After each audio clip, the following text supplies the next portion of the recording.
For 20 years, Daniel believed he was living a simple, honest life. He loved his wife, trusted her completely, and adored his daughter, Lily, the little girl who called him daddy and ran into his arms every evening. She was his world. Every scraped knee, every school play, every bedtime story, Daniel was there. He never missed a moment. To Daniel, life wasn't about luxury or power. It was about consistency, showing up, being present, doing the right thing even when no one was watching. He believed love was proven through actions, not words, and for 2 decades he believed he had done everything right. Every morning, he woke up before sunrise, quietly getting dressed so he wouldn't wake Lily when she was younger. He packed lunches, drove her to school, waited in the car during her piano lessons, and cheered the loudest at every school event. When people looked at him, they saw a devoted father and a responsible husband. And Daniel believed that image was real.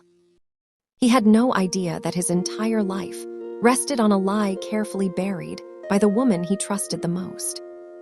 Daniel met Emma long before Lily was ever born, long before secrets took root, and before love became complicated. It was an ordinary evening when their paths crossed. A mutual friend had invited Daniel to a small gathering, nothing fancy, just music, conversation, and a few people trying to escape loneliness for a few hours. Daniel almost didn't go. He was tired from work, exhausted from responsibilities, and not in the mood for forced conversations. But then he saw her. Emma was sitting slightly away from the group, holding a glass of wine she barely touched, listening more than speaking. There was something calm about her, not loud, not desperate for attention. When their eyes met briefly, she looked away quickly, almost shyly. Daniel felt something he couldn't explain. They didn't talk that night. Not really. Just exchanged a few polite sentences. But when Daniel left, her presence stayed with him longer than it should have. A week later, they ran into each other again, this time by coincidence, or maybe fate. Emma smiled when she saw him, and this time she didn't look away. Their first real conversation lasted hours. They talked about childhood memories, broken dreams, and the quiet fear of ending up alone. Emma spoke about how she often felt unseen, like people only noticed her surface but never tried to understand her depth. Daniel listened. He didn't interrupt. He didn't try to impress. He simply cared. That was what Emma fell for first, his attention. Their relationship grew slowly, naturally. Daniel wasn't flashy. He didn't play games. He was steady, dependable, emotionally present. To Emma, he felt safe. And after years of emotional chaos in her life, safety felt like love. When Daniel proposed, there was no dramatic scene, no crowd. Just the two of them, sitting in a quiet park where they had shared their first long conversation. Daniel's hands shook as he asked, afraid of rejection, afraid of losing the one thing that finally felt right. Emma said yes. The wedding was simple but beautiful. Friends and family gathered, smiling, celebrating what looked like a perfect match. Daniel looked at Emma that day and believed with his entire heart that she was his forever. In the early years of marriage, Daniel tried to be everything a good husband should be. He worked long hours, not because he loved work, but because he loved security. He wanted to give Emma a stable life, a future without fear. Emma appreciated his efforts. At least, she told herself she did. But slowly, something inside her began to change. Daniel's love was steady, predictable, and calm, but Emma had grown up in chaos. Passion to her had always been loud and consuming. Over time, Daniel's quiet devotion began to feel boring. His routine felt repetitive. His exhaustion felt like distance. She didn't talk to him about it. Instead, she kept everything inside. Days turned into months, months into years. Emma began to feel lonely, even while lying next to her husband. Daniel noticed she was quieter, more distant, but he assumed it was stress or routine. He never imagined dissatisfaction could grow into betrayal. Then came the attention. It started innocently. Compliments, conversations that felt exciting. Someone who made her feel desired again. Someone who reminded her of passion instead of stability. That someone was Daniel's best friend. He had always been around, family dinners, holidays, celebrations, a familiar presence that never raised suspicion. He knew Daniel well, his habits, his trust, his blind loyalty. What began as emotional comfort turned into physical escape. Emma convinced herself it was harmless. She told herself it was just about physical satisfaction, not love. She believed she could separate emotion from action. She was wrong. Weeks later, staring at a pregnancy test with shaking hands, Emma realized the magnitude of what she had done. The room felt smaller, the air heavier. Her heart pounded as fear wrapped itself around her chest. The child was Daniel. Panic took over her thoughts. Confession meant destruction, divorce, shame, losing the life she had built, losing the man who loved her unconditionally. She chose silence. When she told Daniel she was pregnant, his reaction broke something inside her. He smiled wider than she had ever seen. He hugged her like she had given him the world. He cried, whispering promises to be the best father possible. Emma smiled back and lied. Months passed. Daniel prepared the nursery with his own hands. He painted the walls, assembled the crib, and stayed up late reading parenting books. He talked to Emma's belly every night, imagining the future. Emma watched him and felt guilt, but not enough to tell the truth. When Lily was born, everything changed. Daniel held her for the first time and felt his heart surrender completely. In that moment, he didn't care about anything else. He was a father. Nothing in his life had ever felt more meaningful. Emma tried reaching out to the biological father once. Just once. Hoping he would step up, hoping he would take responsibility. He refused. He didn't want the child. He didn't want the scandal. He didn't want the consequences. He walked away without hesitation. And Emma let him. Years passed. Daniel raised Lily with unconditional love. He taught her how to walk, how to speak, how to believe in herself. He became her safe place, her hero, her constant. And Emma buried her secret deeper every day. Because lies don't disappear. They wait. Emma thought motherhood would erase her guilt. In the beginning, Lily consumed everything. Her time, her body, her thoughts. Sleepless nights, constant crying, the overwhelming responsibility of keeping a fragile life alive. For a while, the weight of her secret faded beneath exhaustion.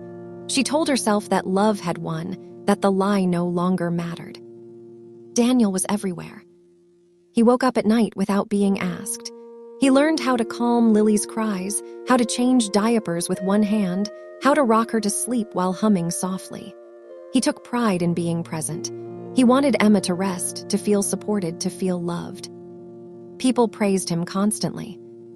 "You're such a great father. Emma is so lucky." Every compliment felt like a knife to Emma's chest. She smiled, nodded, and played the role of the grateful wife. Inside, guilt twisted into something heavier, something darker. Not just guilt anymore, but fear. Fear that the truth would surface. Fear that Daniel's love, once broken, would never return. As Lily grew older, life settled into routine. Daniel went to work every morning, kissed Emma goodbye, and promised to be home for dinner. He worked longer hours now, not because he wanted distance, but because he believed providing was love. Emma watched him leave every day and felt something she didn't understand. Loneliness. Daniel was faithful, responsible, gentle, but he was tired. Tired from work, tired from responsibility, tired in a way that made intimacy feel scheduled, predictable, quiet. Emma didn't feel desired anymore. She tried to ignore it, told herself she was being ungrateful, but the craving didn't disappear, it grew. And then, without effort, temptation returned. Daniel's best friend never truly left their lives. He visited often, helped with small things, brought gifts for Lily, laughed easily with Emma when Daniel wasn't around. He knew her secret. That knowledge created a dangerous bond, one built on silence and shared guilt. Sometimes their eyes lingered too long. Sometimes conversations crossed lines that shouldn't be crossed. Emma hated herself for noticing, but she noticed. She told herself it was harmless. Until it was. The affair didn't restart dramatically. It slipped back in quietly, disguised as emotional comfort. Long conversations, complaints about marriage, subtle validation. "You deserve to feel wanted," he told her once. That sentence echoed in her mind for days. Emma didn't plan to betray Daniel again. She didn't want chaos. She wanted feeling, escape, something that made her forget who she was pretending to be. She crossed the line knowing exactly what she was doing. This time, the guilt didn't scream. It whispered, and whispers are easier to ignore. Years passed this way, Emma balancing two worlds, one built on responsibility and lies, the other on desire and secrecy. She convinced herself she was protecting everyone, that the truth would only destroy what they had built. Daniel noticed changes. Emma became distant again, not just physically but emotionally. She smiled less, touched him less. She was present but absent. He asked her once, gently, if something was wrong. She said no. Daniel believed her. Because trust had always been simple to him. He never imagined someone could live a double life so convincingly. Lily grew into a bright, loving child. She inherited Daniel's kindness, his curiosity, his emotional depth. She followed him everywhere, asked endless questions, and called him her hero. Daniel lived for those moments. Every night after Lily fell asleep, Daniel watched her chest rise and fall and felt complete. Whatever cracks existed in his marriage, his love for his daughter filled them. Emma watched these moments too. And sometimes, late at night, when the house was silent, the guilt finally found its voice. She would sit alone, replaying the choices she had made, the lies she had told, the future she was risking. But morning always came, and with it, excuses. She believed secrets could stay buried forever. Life continued. Birthdays, holidays, family photos. Daniel's best friend standing beside them in pictures, smiling comfortably, too comfortably. No one suspected a thing. Until the body betrayed the lie. Lily was 15 when she first complained of feeling dizzy. At first, Daniel brushed it off as stress or dehydration, but the episodes became more frequent. One afternoon, she collapsed during school. The phone call shattered Daniel's world. At the hospital, doctors ran tests. Emma sat quietly, pale and shaking, while Daniel held Lily's hand, whispering reassurances. He didn't leave her side. When doctors asked about family medical history, Daniel answered confidently. He knew everything about his family, his parents, his grandparents. But something didn't fit. Blood tests were repeated, nurses whispered, doctors avoided eye contact. Finally, one doctor asked Daniel to step outside. The hallway felt cold, empty. "Sir," the doctor said carefully, "there's an inconsistency in the genetic markers." Daniel frowned, confused. "What does that mean?" The doctor hesitated. "It means, biologically, Lily may not be your daughter." The words didn't register at first. Daniel laughed. "That's not possible." But the doctor didn't smile. Inside the room, Emma already knew. The lie had finally found its moment. Daniel stood frozen in the hospital hallway long after the doctor walked away. The words echoed in his head, repeating themselves like a cruel mistake that refused to correct itself. "Biologically, Lily may not be your daughter." He walked back into the room slowly, as if moving too fast might shatter the fragile world he still believed in. Lily was asleep, machines humming softly beside her bed. Emma sat in the chair near the window, her hands clenched tightly in her lap. She didn't look up when Daniel entered. That was the first crack. Daniel had known Emma for decades. He knew her expressions, her silences, the way she avoided eye contact when she was hiding something. In that moment, he felt it. Something was terribly wrong. "Emma," he said quietly. She flinched. "What did the doctor say?" she asked, her voice unsteady. Daniel didn't answer immediately. He walked to Lily's bedside, brushed a strand of hair from her forehead, and watched her breathe. Then he turned back to his wife. "They said there's a genetic inconsistency," he said slowly. They said Lily might not be mine. Emma's face drained of color. That's ridiculous, she said too quickly. There must be a mistake.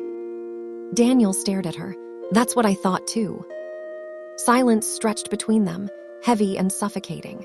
The machines continued their steady rhythm, unaware that a family was unraveling beside them. They want to run more tests, Daniel continued. DNA confirmation. Emma swallowed hard. Her lips trembled, but no words came out. Daniel felt something unfamiliar rising inside him. Not anger yet, but fear. A deep, hollow fear that something sacred was being taken away. Emma, he said again, firmer this time, is there something you're not telling me? She shook her head quickly. No, of course not. But her eyes betrayed her. The DNA results came back 2 days later. Definitive, unquestionable, scientific truth stripped of emotion. Daniel was not Lily's biological father. The world didn't collapse all at once. It fractured slowly, piece by piece, until Daniel couldn't recognize his own life anymore. That night, after Lily was moved to intensive care, Daniel drove home with Emma in silence. The car felt too small, the air too thick. Every red light felt like a pause before disaster. At home, Daniel closed the door behind them and finally turned to face his wife. How long? He asked. Emma stared at the floor. How long have you known? She didn't answer. Daniel's voice cracked. Emma, I need you to tell me the truth, right now. Tears spilled down her face, but still she said nothing. Was it a one-time thing? He pressed. Was it before we were married? Was it? It doesn't matter, she interrupted suddenly, her voice breaking. What matters is that Lily is your daughter in every way that counts. Daniel laughed bitterly. You don't get to decide that for me. He stepped back, running a hand through his hair. His mind raced through memories, Lily's first steps, her laughter, the nights he stayed awake when she was sick. None of it felt fake. None of it felt like a lie. And yet, everything was. Who is he? Daniel asked quietly. Emma's sobs grew louder. Who is her biological father? He repeated. She shook her head. I can't tell you. Daniel felt something inside him snap. You lied to me for 15 years, he said, his voice shaking with pain. You let me build my entire life around a lie, and now you won't even tell me the truth. I was afraid, Emma cried. I didn't want to lose you. I didn't want to destroy our family. Daniel stared at her in disbelief. You already did. Days passed in a blur of hospital visits and sleepless nights. Lily's condition worsened. Doctors explained that her treatment required genetic information from her biological father, medical history, blood compatibility, consent. Daniel felt helpless. I'm her father, he insisted again and again. I'll sign anything, I'll do whatever it takes. But medicine didn't care about love. We need her biological father, the doctor said gently. Without that, we can't proceed safely. Emma remained silent. Daniel begged her. He pleaded. He reminded her of everything they had shared, everything they had built. He told her Lily's life was at stake. Still, she refused to reveal the name. That was when Daniel realized something terrifying. Emma wasn't just afraid of losing him. She was afraid of what the truth would expose. With Lily's health declining and time running out, Daniel made a decision he never thought he would make. He went to court. Standing before a judge, Daniel felt smaller than he ever had in his life. His voice shook as he spoke, but his words were clear. I don't know who her biological father is, he said, but I've raised her since the day she was born. I love her. She calls me her dad. She needs medical help, and I'm asking this court to let me protect my child. The courtroom was silent. The judge listened carefully, then ordered an investigation. Medical records, past relationships, DNA databases. Emma watched as the walls she had built for years began to crumble. And Daniel, broken, exhausted, and desperate, had no idea that the truth waiting to be uncovered would hurt even more than the lie itself. Because the secret wasn't hiding in the past. It was standing right beside him. The court's investigation moved faster than Daniel expected.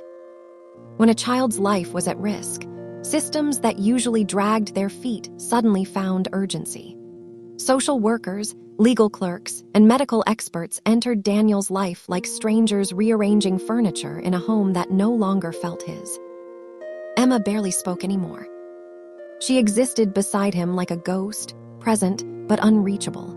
She attended hospital visits but avoided eye contact. She answered questions with nods or silence. Every time Daniel asked her again for the truth, she broke down but still refused to speak the name. Daniel stopped asking. He no longer trusted her words. Instead, he focused on Lily. Her condition was serious but not hopeless. Doctors explained that with the right genetic match and timely treatment, she had a chance. Without it, the risks increased every day. Daniel slept in a chair beside her bed, his jacket folded under his head. He memorized the rhythm of the machines, the sound of her breathing, the way her fingers twitched when she dreamed. Sometimes she woke up scared. "Daddy," she whispered one night, her voice weak. "I'm here," Daniel said instantly, gripping her hand. "You won't leave, right?" The question shattered him. "Never," he said without hesitation. "I promise." Lily smiled faintly and drifted back to sleep. Daniel turned away so she wouldn't see him cry. Meanwhile, the investigation quietly unfolded. Emma's past relationships were examined, old messages, social circles, names from years ago. Daniel wasn't told everything, only that progress was being made. He didn't want details. He only wanted Lily to live. One afternoon, the court-appointed investigator asked Daniel to come in for questioning. The office was cold and neutral, designed to strip emotion from human tragedy. "Mr. Carter," the investigator said, folding her hands, "we need to ask you something difficult." Daniel nodded. He felt numb already. "Is there anyone close to you, friends, colleagues, who were present during the early years of your marriage?" Daniel frowned. "Of course, we had friends, family. Anyone who spent significant time in your home." The question lingered. Daniel hesitated, then names came naturally. Friends who had shared dinners, holidays, birthdays. One name stood out. His best friend.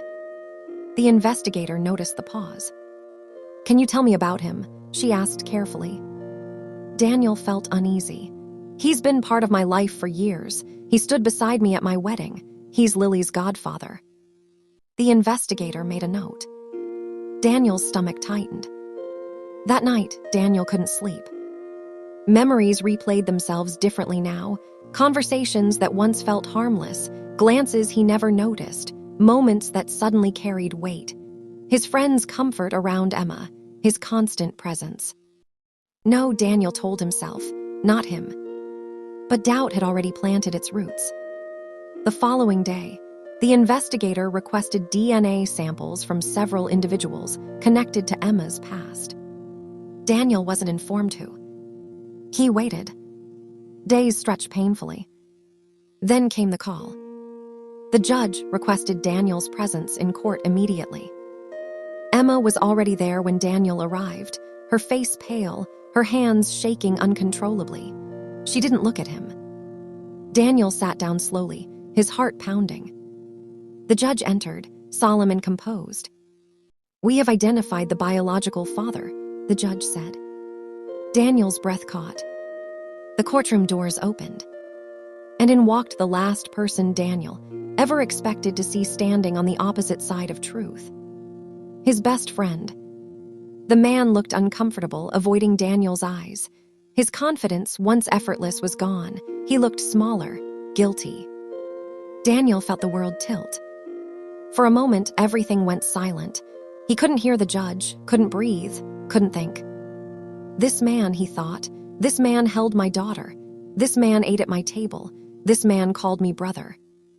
Emma broke down completely, sobbing uncontrollably. Daniel stood up slowly. "No," he said hoarsely, "that's not possible." The judge's voice cut through the chaos.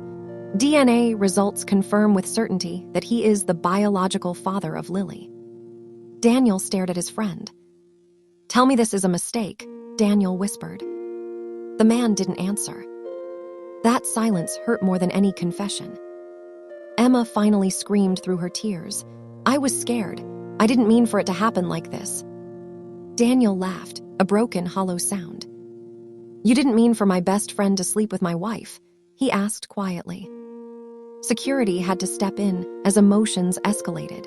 Daniel was escorted outside before he collapsed. He sat alone on the courthouse steps, head in his hands, feeling something die inside him, not just trust but identity.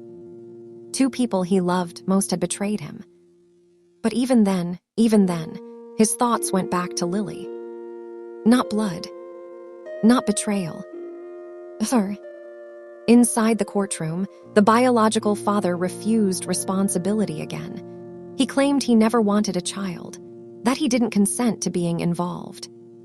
Daniel heard those words later and felt something solidify in his chest. Resolve. He returned to court. "She's my daughter," Daniel said firmly. "You don't get to abandon her now or ever." The legal battle had only just begun. And the question that haunted everyone remained unanswered. Would the law recognize the man who loved her? Or the man whose blood she carried? Daniel didn't go home after the court hearing. He drove aimlessly through the city past streets he had lived on for years, places that now felt unfamiliar. Every traffic light, every passing face reminded him that the world kept moving while his had stopped completely. His best friend. The word itself felt poisoned now. Memories attacked him without mercy, late-night conversations, shared jokes, inside laughter, promises of loyalty. Daniel remembered trusting him with his fears, his struggles, even his marriage. And all the while, betrayal had been living comfortably inside his home. But none of that hurt as much as one single thought. What will Lily think when she finds out? At the hospital, Lily was awake when Daniel finally returned. Her eyes lit up the moment she saw him, despite the tubes and machines surrounding her. "Daddy," she smiled weakly. That smile destroyed him. He forced himself to smile back and walk to her bed, gently taking her hand. "I'm here," he said softly. "I'm always here." She studied his face, her brow furrowing slightly. "You look sad." Daniel swallowed hard. "I'm just tired, sweetheart." She squeezed his hand with surprising strength. "Don't be scared. I'm okay." Daniel turned his face away before tears betrayed him. Over the next few days, fragments of truth began to surface around Lily, not through words but through atmosphere. Nurses spoke carefully. Doctors hesitated. Emma avoided eye contact. Daniel stayed close, shielding Lily from questions she wasn't ready to ask. But children sense change. One afternoon, Lily looked up at Daniel and asked quietly, "Why is everyone acting weird?" Daniel froze. He sat down beside her and chose his words carefully. "Sometimes grown-ups have problems they don't talk about very well." She nodded slowly. "Are you and Mom mad at each other?" Daniel hesitated. "We're figuring things out." She looked relieved. "As long as you're still my dad." The words cut straight through him. "I will always be your dad," Daniel said firmly, "no matter what." She smiled again, trusting him completely. That trust became Daniel's anchor. Emma tried to talk to him that night. "I never wanted this," she whispered, standing in the doorway of the hospital room. "I was scared. I thought I could keep everything together." Daniel didn't look at her. "You didn't keep it together," he said quietly. "You built it on a lie." She cried softly. "I didn't think it would come to this." "That's the problem," Daniel replied. "You never thought about what would happen to her." Emma broke down completely. "I don't want to lose my daughter." Daniel finally turned to her, his eyes cold but clear. "Then you should have told the truth before it almost killed her." The custody and medical battle began immediately. Lawyers argued definitions: biological parent, legal guardian, emotional bond. Words were dissected while a child lay in a hospital bed fighting for her life. The biological father refused involvement. He declined tests, consent forms, and responsibility. His absence spoke louder than any testimony. Daniel, on the other hand, showed up every day. He signed everything he legally could. He learned medical terms he never wanted to know. He memorized treatment schedules, medication names, potential complications. He became Lily's voice when she was too weak to speak. Doctors began to notice. "So you're not her biological father?" one nurse asked carefully. "No," Daniel replied without hesitation. "I'm her dad." The difference mattered. A psychologist, assigned by the court, interviewed Lily. "Who takes care of you?" she asked gently. "My dad," Lily answered immediately. "And who do you feel safest with?" "My dad." The psychologist wrote everything down. In court, Daniel spoke again. "I didn't choose her blood," he said, his voice steady. "But I chose her every day since the moment she was born. I chose to stay up at night. I chose to worry. I chose to love. If that doesn't make me her father, then what does?" The courtroom was silent. Emma watched from the side, realizing too late that the man she betrayed was stronger than she ever understood. The judge ordered temporary medical guardianship to Daniel. It wasn't full victory, but it was hope. That night, Daniel sat beside Lily and told her a story, one he had told her when she was younger. About a brave knight who protected a princess, no matter what obstacles stood in the way. "Is the knight scared?" Lily asked sleepily. "Yes," Daniel admitted. "Very." "Does he still fight?" Daniel smiled through tears. "Especially then." Lily closed her eyes, holding his hand tightly. And in that moment, Daniel knew something with absolute certainty. Even if the world took everything else from him, he would never stop being her father. The alarm on Lily's hospital monitor screamed in the small room, cutting through the quiet like a jagged knife. Daniel jumped from the chair he had been sitting in, the one he had pulled close to her bed hours earlier. Lily's small body was trembling, her chest rising and falling erratically, her tiny fingers twitching against the sterile hospital sheets. "Daddy," she whispered, her voice weak and uncertain. "I'm here, sweetheart. I'm right here," Daniel said, gripping her hand with both of his, afraid she might slip away in that moment. He tried to steady his own shaking hands, but fear wrapped itself around him like iron chains. Emma stood frozen near the door, her hands clutched tightly to the hospital gown she had pulled around herself. She hadn't spoken in hours, and now tears streaked down her face as she watched Daniel desperately try to comfort their daughter. A nurse entered quickly, followed by a doctor who looked as grave as Daniel had ever seen. "Her blood pressure is dropping," the doctor said immediately. "We need to act now." Daniel's throat tightened.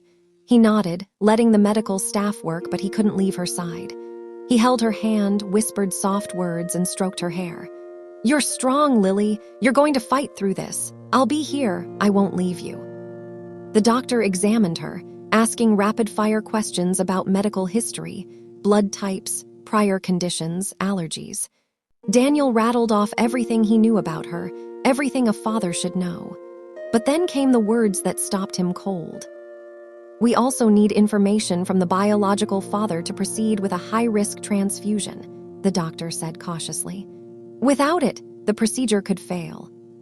Daniel froze. He had known this day might come in court, in discussion, in theory, but not here now with his daughter's life in the balance.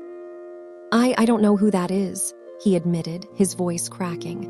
I am her father. I have raised her. I love her. That has to count for something." Emma flinched at his words.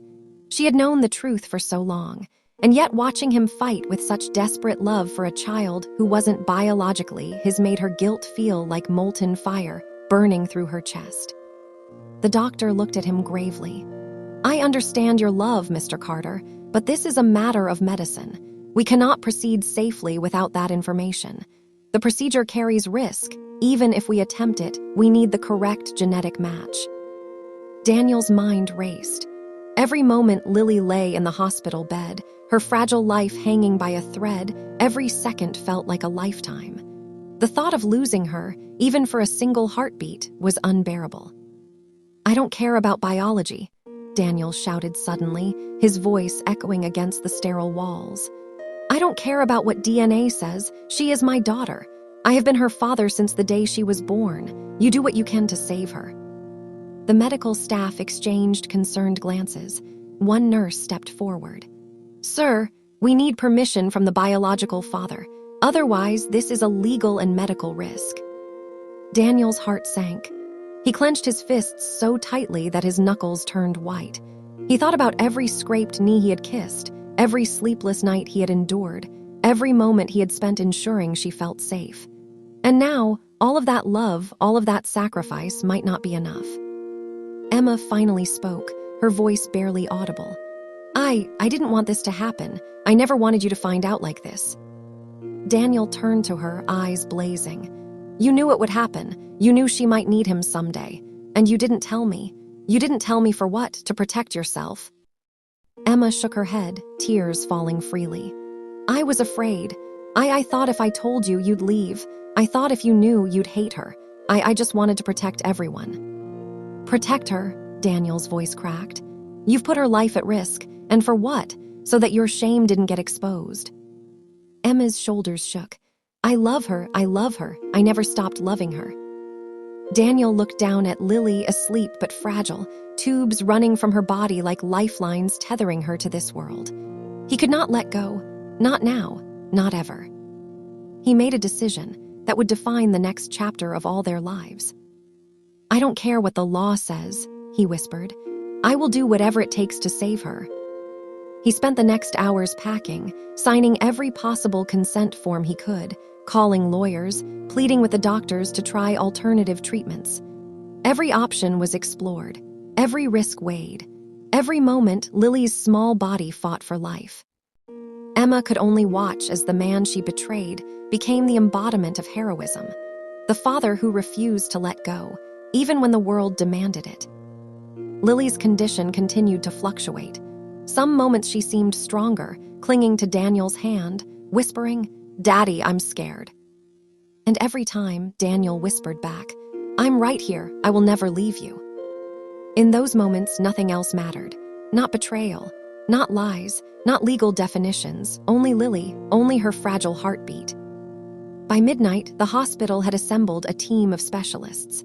Daniel and Emma were asked to wait in a small lounge while the procedure was prepared. Emma finally broke down completely, sobbing into Daniel's shoulder. "I'm so sorry," she cried. "I never meant for any of this to happen. Please save her, Daniel." Daniel held her close but didn't speak. Words were useless. Actions mattered. He promised silently to fight, not because of law or blood, but because love demanded it. Hours passed. Finally, the procedure began. Daniel remained at the foot of the bed, watching, holding her tiny hand, whispering encouragement into her unconscious ears. Every second felt like an eternity. And then, through the haze of worry, fear, and exhaustion, something miraculous happened. Lily's vitals stabilized. The first signs of recovery appeared. Daniel closed his eyes, relief flooding him. But in the back of his mind, one question remained. This is only the beginning.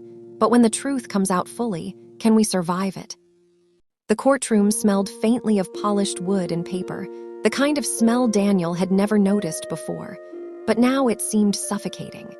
Every chair, every bench, every witness seated around him reminded him that this was a trial of more than law. It was a trial of trust, of morality, of love itself.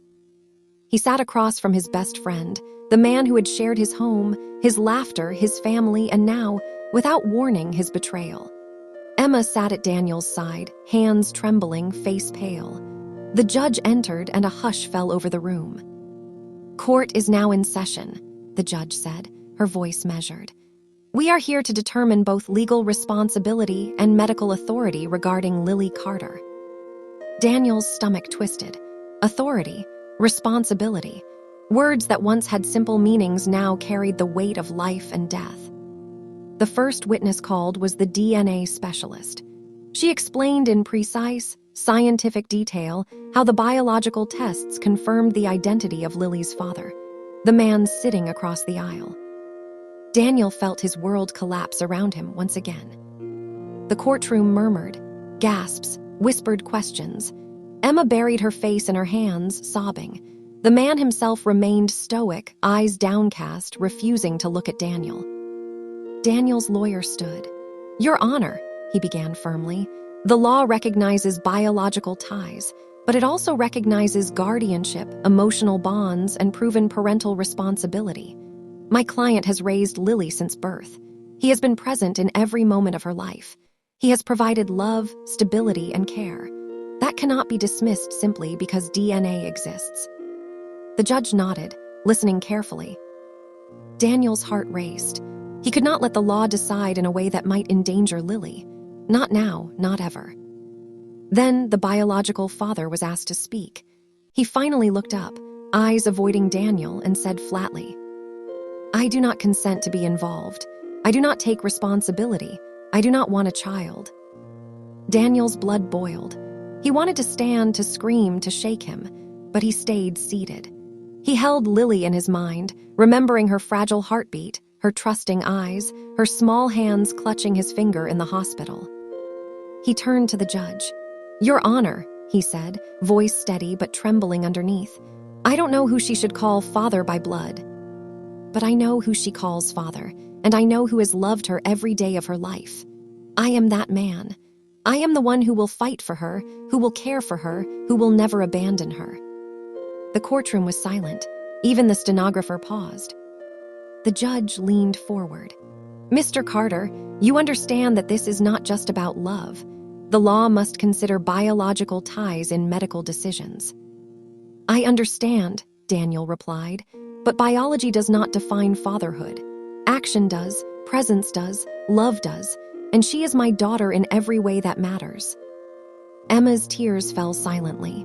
She realized now that the man she had betrayed had become far more than she ever imagined.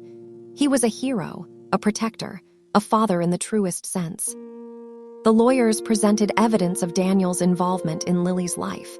Photos, school records, pediatric visits, every scraped knee and every bedtime story. Emotional witnesses, teachers, neighbors, friends, testified to his unwavering devotion. Even the psychologist called by the court spoke. Lily identifies Daniel Carter as her father. She trusts him completely. Separating them now could be traumatic. But the biological father refused all responsibility. He declined to provide consent for medical decisions. He argued that his rights as a biological parent gave him authority, but he offered nothing else. Daniel clenched his fists. Rage, betrayal, pain. And yet beneath all that, a single, unshakable thought: I will protect my daughter. I will not fail her. When the hearing adjourned for the day, Daniel stood outside the courtroom, staring at the empty streets. Emma approached him, soft and trembling. "I'm so sorry," she whispered. Daniel turned slowly, his expression unreadable. "Sorry isn't enough, not anymore." She nodded, accepting the truth. "What will you do?" Daniel looked down at his hands, scarred from years of holding, supporting, loving. "I'll fight. I will do whatever it takes. She is my daughter. That cannot be denied." The final hearing was scheduled for the next day. Daniel spent the night at the hospital, sitting by Lily's bed, her tiny hand curled in his. He whispered stories of nights, of courage, of battles won, not knowing that tomorrow he would have to fight his hardest battle yet.